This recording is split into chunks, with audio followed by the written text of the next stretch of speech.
வணக்கம்.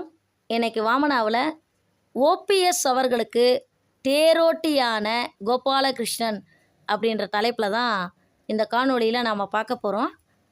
சமூக வலைத்தளத்தில் ஓபிஎஸ் அவர்கள் ஒரு முறை கூட தேர்தலில் தோல்வியை சந்தித்ததில்லை, முதன்முறையாக தேர்தலில் போட்டியிட்டு தோல்வியை சந்தித்திருக்கிறார் அப்படின்னு சொல்லிட்டு ஒரு மிகப்பெரிய விவாதம் நடத்தப்படுது. மிகப்பெரிய ஒரு பேசு பொருளாக இருக்குது.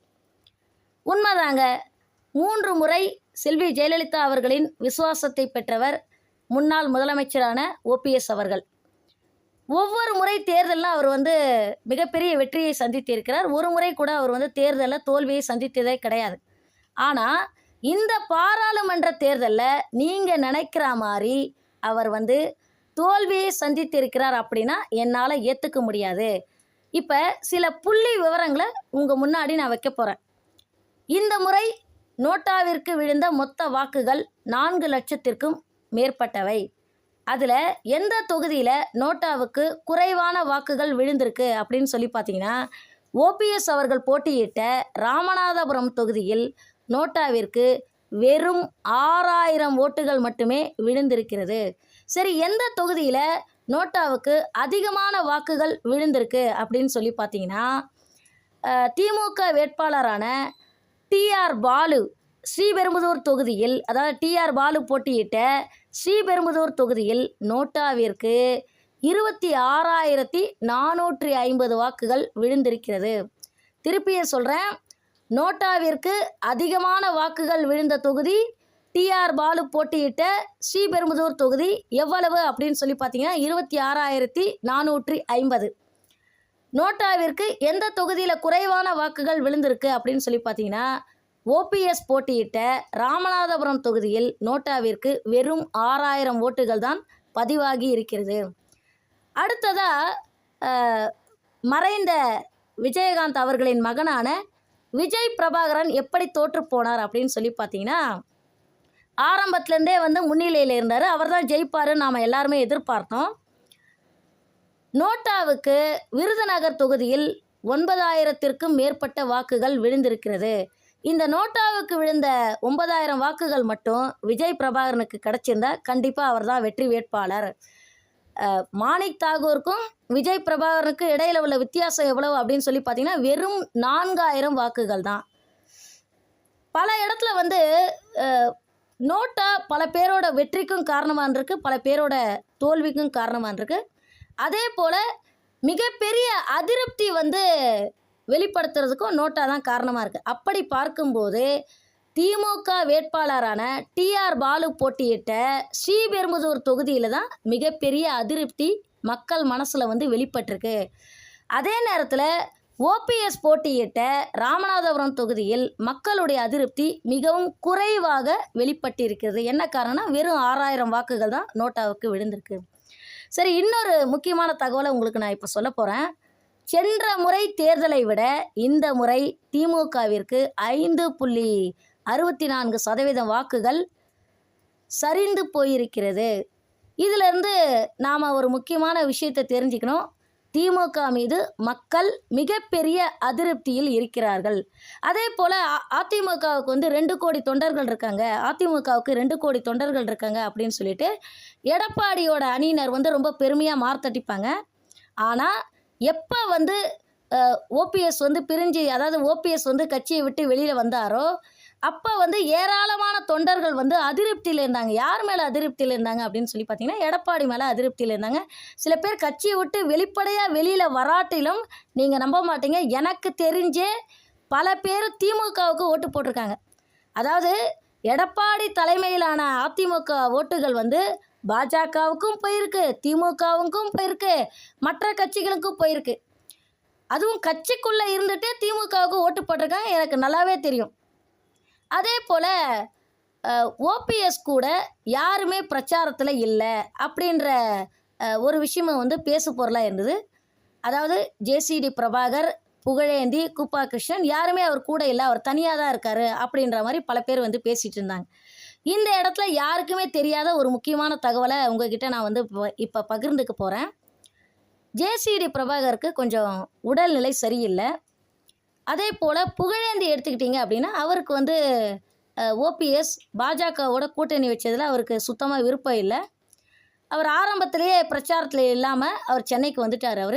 அது மட்டும் இல்லை, ஓட்டு போட்டுட்டு வெளியில் வந்து என்ன சொன்னார்னா, மதச்சார்பற்ற கட்சி வந்து ஆட்சியில் அமரணும் அப்படின்ற மாதிரி அவர் வந்து பேட்டி கொடுத்துருந்தாரு. எனக்கு சமீபத்தில் தான் தெரியும் அவர் வந்து ஒரு பெரியாரிஸ்ட் அப்படின்றது சமீபத்தில் தான், புகழேந்தி வந்து ஒரு பெரியாரிஸ்ட் அப்படின்றது சமீபத்தில் தான் எனக்கு தெரியும். அதனால தான் அவர் அந்த மாதிரியான ஒரு வார்த்தைகளை சொல்லியிருக்கிறாரு.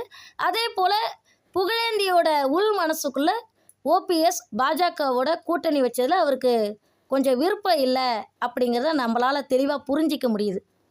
அப்போ யார் தான் ஓபிஎஸோட கூடவே இருந்தது, கடைசி வரைக்கும் யார் தான் கூடவே இருந்தது அப்படின்னு சொல்லி பார்த்தீங்கன்னா, மதுரை முன்னாள் எம்பியான யாதவ சமூகத்தை சேர்ந்த கோபாலகிருஷ்ணன் அவர்கள் ஆரம்பத்துலேருந்து கடைசி வரைக்கும் ஓபிஎஸ் கூடவே இருந்தார்.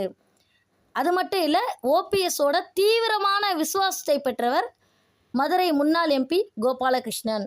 2014 ராஜகண்ணப்பன் வேண்டாம், வேற யாராவது யாதவ சமூகத்தை சேர்ந்த புதுமுகம் வேணும் அப்படின்னு சொல்லிட்டு செல்வி ஜெயலலிதா அவர்களால், புரட்சி தலைவி செல்வி ஜெயலலிதா அவர்களால் நேரடியாக தேர்ந்தெடுக்கப்பட்ட ஒரு வேட்பாளர் தான் முன்னாள் எம்பியான கோபாலகிருஷ்ணன். இந்த கோபாலகிருஷ்ணன் ஒருத்தர் தான் ஆரம்பத்துலேருந்து கடைசி வரைக்கும் ஓபிஎஸ் கூடவே சுற்றிட்டு இருந்தார். ஓபிஎஸும் எனக்கு யாருமே வேண்டாம்ப்பா, என்னுடைய முழுமையான விசுவாசத்தை பெற்ற ஒரே நபர் கோபாலகிருஷ்ணன் மட்டும் இருந்தால் போகிறோம் அப்படின்னு சொல்லிட்டு ஒருவேளை அவர் உள் மனசில் நினச்சாரோ என்னவோ தெரியாது. அதாவது என்னை பொறுத்த வரைக்கும் ஜேசிடி பிரபாகர்லாம் எனக்கு தெரிஞ்சு எப்பெல்லாம் முடியுதோ அப்போல்லாம் அவர் வந்து ராமநாதபுரத்தில் நடுநடுவில் போயிட்டு பார்த்துட்டு தான் வந்தார். புகழேந்தி தான் சுத்தமாக வந்து ஓபிஎஸ் கூட இருக்கிறதே அப்படியே முற்றிலும் வந்து புறக்கணிச்சிட்டார். கூப்பா கிருஷ்ணன் முற்றிலும் நம்பிக்கைக்கு முரண்பட்டவர், நம்பிக்கைக்குரிய நபர் கிடையாது அப்படிங்கிறதே நான் தெளிவாக புரிஞ்சுக்கிட்டேன். அதனால தான் பல தடவை நம்ம வந்து பல பேரை நம்பி நம்ம வந்து இதுவாகிருக்கோம், ஏமாற்றப்பட்டிருக்கோம்.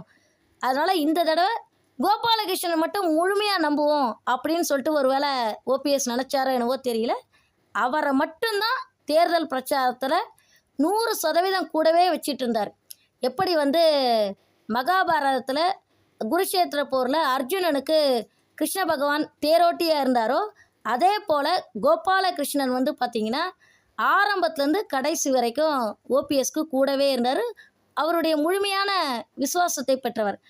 நெப்போலியனை எடுத்துக்கிட்டிங்க அப்படின்னா, அவருடைய வார்த்தையில் எனக்கு ரொம்ப பிடிச்ச விஷயம் என்ன அப்படின்னு சொல்லி பார்த்தீங்கன்னா, உன்னை சுற்றி வச்சிருக்கக்கூடிய நபர்கள் வந்து எப்போவுமே விசுவாசமானவங்கள கூட வச்சுக்கோ, அதுதான் உன்னுடைய வெற்றிக்கு வழிவகுக்கும் அப்படின்னு சொல்லிட்டு நெப்போலியன் வந்து தன்னுடைய வாழ்க்கை வரலாறில் சொல்லியிருப்பார். இவ்வளோ நாள் பல பேரை நம்பி ஏமாந்த ஓபிஎஸ் வந்து பார்த்திங்கன்னா பல இடத்துல வந்து எடப்பாடியால் துரோகம் செய்யப்பட்ட நபர் தான் வந்து பார்த்திங்கன்னா ஓபிஎஸ்.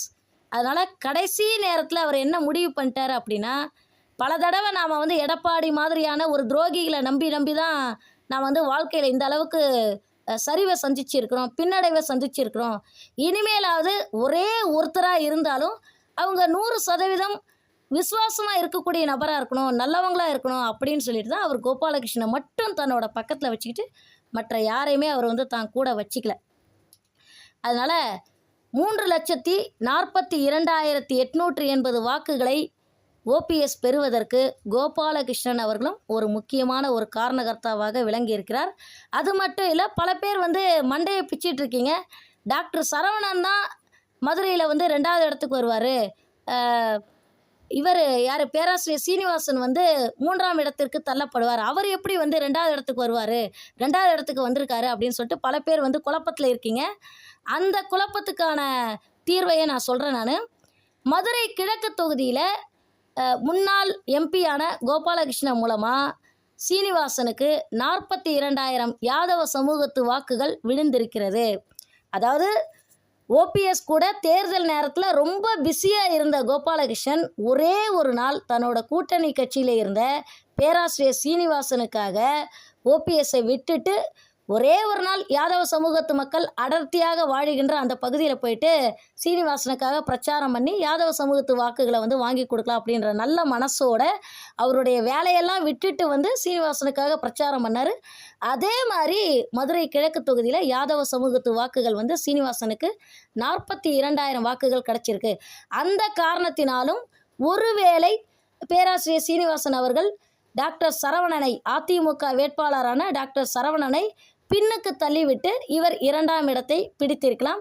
அப்படி பேராசிரியர் சீனிவாசன் 2ஆம் இடத்தை பிரிப்பதற்கு கோபாலகிருஷ்ணன் ஒரு காரணகர்த்தாவாக விளங்கியிருக்கிறார். திருப்பியும் சொல்கிறேன், ஓபிஎஸ் 3,42,880 வாக்குகளை பெறுவதற்கு கோபாலகிருஷ்ணன் முழுமையாக தன்னுடைய உழைப்பை பயன்படுத்தினார்.